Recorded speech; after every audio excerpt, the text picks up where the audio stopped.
Radical.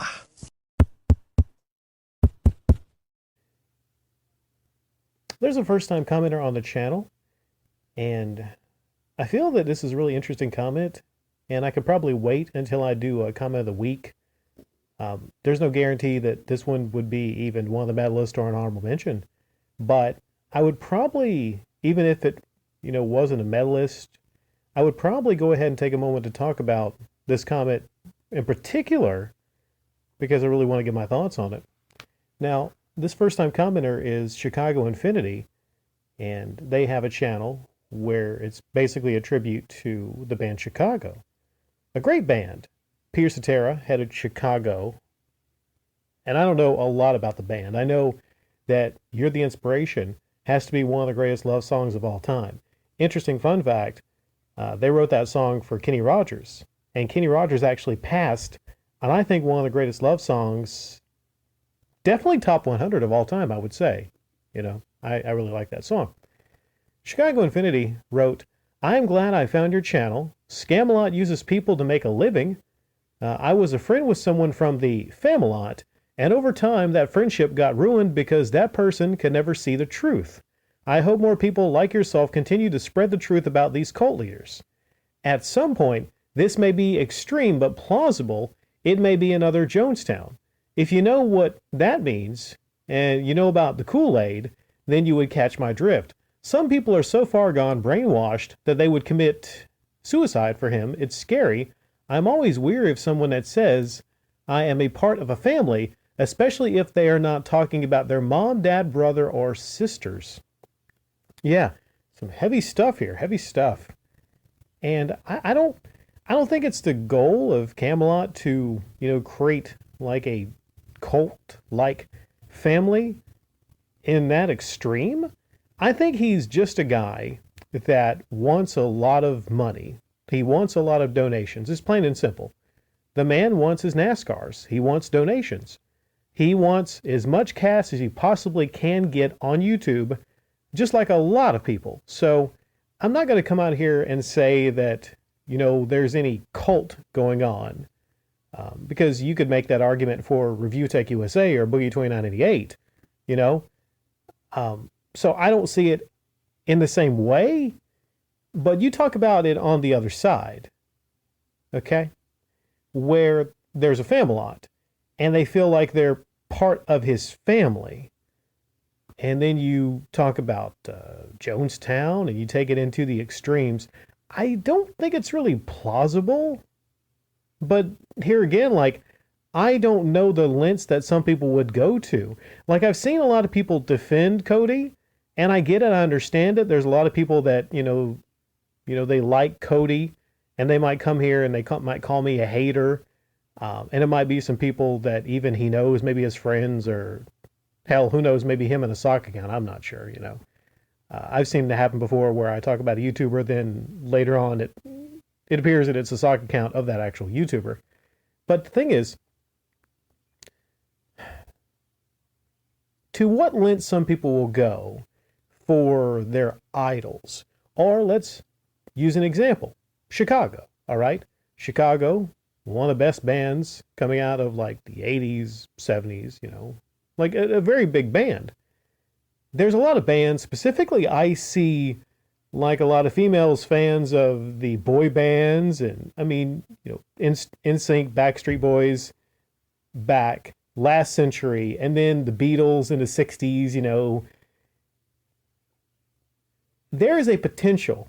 Sports stars, there's a potential for there to be a actual cult that forms around a person or a band, or maybe a console like the Xbox or the PlayStation. See, you laugh, but there's a lot of people that are very vulnerable, and they are the type of personalities that might form, and makes me somehow think of that song Cult of Personality. Oh, about CM Punk. CM Punk might have an actual cult of people. A cult of people that would wait on him hand and foot every day, that would go to the ends of the earth for him. That, well, you bring up the heavy-loaded S word, ending your own life for somebody. That's heavy, man. That's heavy. Now, I don't know if there's any way that you could actually stop a cult from forming around you. And I think the best you could probably do is to downplay the whole family aspect. As if, I mean, all the YouTubers maybe don't think about it when they say, well, you're part of my family. You're in the Camelot. You're in my family. You're in my heart. You're in my soul. You keep me from, jumping out a window. Cody famously said years ago that he alluded to his Patreon subscribers or, donators, keeping him from jumping out a window.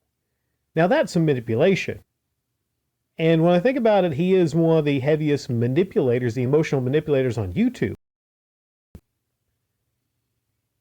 So the question you pose, and this might get a lot of different thoughts, is Camelot331 a cult leader? And what would you define by being a cult leader versus just maybe a YouTuber that has a fandom? And in his case, a Camelot. Because, if we go over that line and we call Camelot331 a cult leader, then wouldn't we have to call like a lot of gaming YouTubers that are similar to him cult leaders? They get donations? I mean, like the gaming historian, he gets a lot of donations, more than Camelot, I would say. Well, except on the live streams. Would we call gaming historian a cult leader? I think we got to be really careful about that, terminology that we use. But I will say, you have to be very responsible when you're a YouTuber. I know firsthand that sometimes there can be a fandom that grows around you. And in my case, years ago, nowadays, not so much. Like it's not to say that it doesn't bug me as much, but, one thing that I talk about here from time to time is something like e-begging. And yeah, from time to time, I might have a rant or two because I see something like the NASCAR e-begging that Cody did, and, it just kind of gets to me.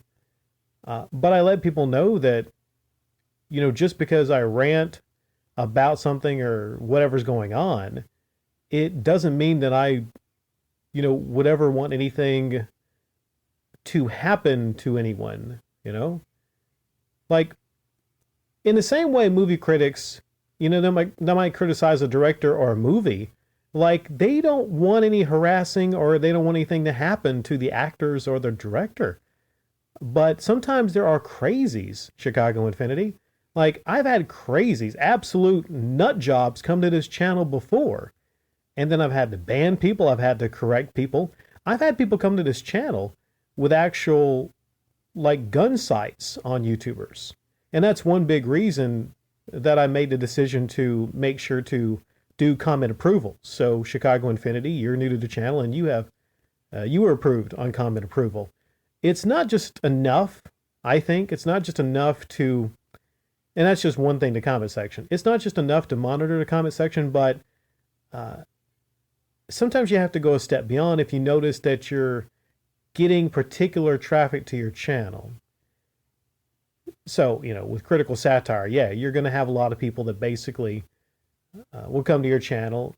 And I'm just saying, without going into detail, you have to be responsible as a content creator. Now, one thing I can see on Camelot331's channel, and again, it's up there, it's within debate if people believe that he actually is trying to make himself a cult leader, because that's a very loaded term. I think he's just trying to get a lot of money, okay? But I could see how some people might look at his channel the way it's set up. Maybe other people, Jeff Brister, who was his ex-moderator, maybe he could come in here and chime in with his thoughts. That would be very valuable. At the end of the day, I'm just a critic of YouTube uploads for the most part, and things going on around YouTube.